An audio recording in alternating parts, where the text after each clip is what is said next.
భద్రాచలం వరకు నేను ఒక రాత్రి ప్రయాణమై వెళ్ళాను. నైట్ బస్సులో వెళ్ళాను. ఆ సహోదరుడు, ఆ భార్యాభర్తలు ఇద్దరు హాస్పిటల్లో పనిచేస్తారు.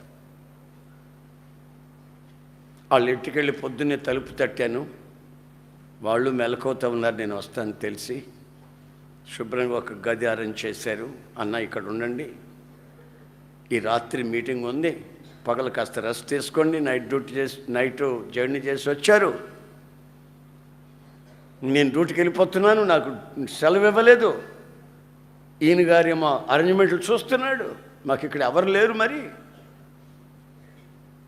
ఇదిగో పిల్లలు కాన్వెంట్కి వెళ్ళేసి వెంటనే వచ్చేస్తారు, రై అంకుల్కి భోజనం పెట్టాలి, అంకుల్కి అన్ని వడ్డించాలి మీరు అని ఇద్దరు పిల్లలకి చెప్పి వెళ్తున్నారు. నేను వాళ్ళని పిలిచి ఆ పిల్లల్ని చూసి, ఆ పిల్లలు ఎట్టున్నారు, ఇలా తాకితే మార్చిపోతారేమో అన్నట్టున్నారు. మార్బల్ స్టోన్ లాగా, పాలరాతి బొమ్మల్లాగా ఉన్నారు పిల్లలు.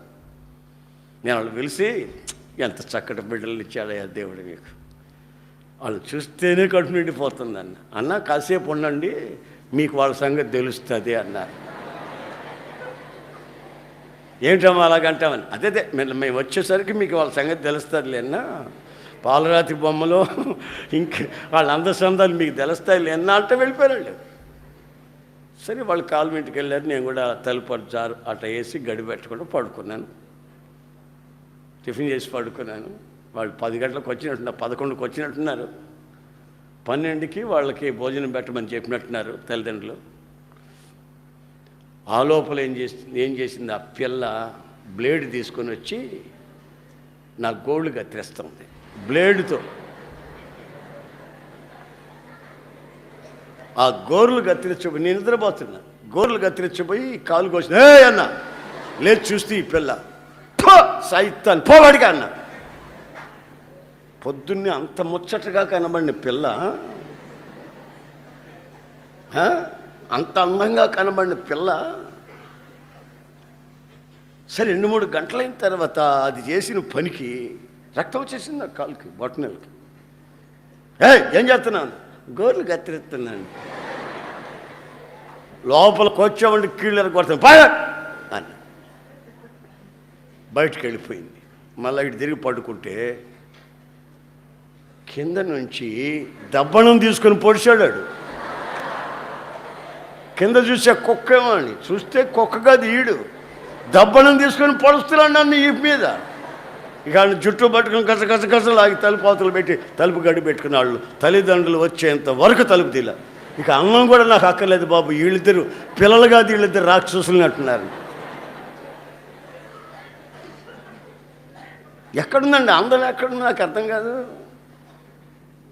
అందం ఎక్కడుంది, ఆ వయసు మీద కొంచెం అందంగా అనిపిస్తారు అంతే. అది తెలవక ఈ దద్దమ్మలకి, అది తెలవక ఈ మనుషులకి, అబ్బో ఒక్కొక్కడు దేవదాసు అయిపోతాడు.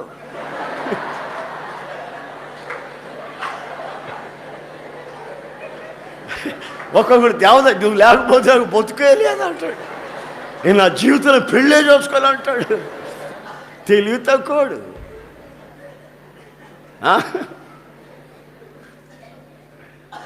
చాలామంది ఈ మగాళ్ళు కానీ ఆడపిల్లలే కానీ అదేం ప్రేమో అదేం కానీ మనకి అర్థమై సాదు. ఇక బతుకెళ్ళేదన్నట్టు, లోకమే లేదన్నట్టు, ప్రపంచమే లేదన్నట్టు వెచ్చల విడిగా మనసు కోరుకున్నట్లు, శరీరం ఆశించినట్లు దరిద్రపు బ్రతుకులకి తెగించేస్తారు, తుచ్చమైన అభిలాషలకి. అయితే బైబిల్ అంటుంది, నీవు చంద్రబింబమంత అందాన్ని సంపాదించాలి. ఎంతసేపు చూసినా ఆ అందం తరగకూడదు.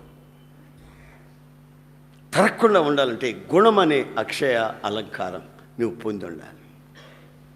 పై వేషాలు కాదు, పై అందాలు కాదు,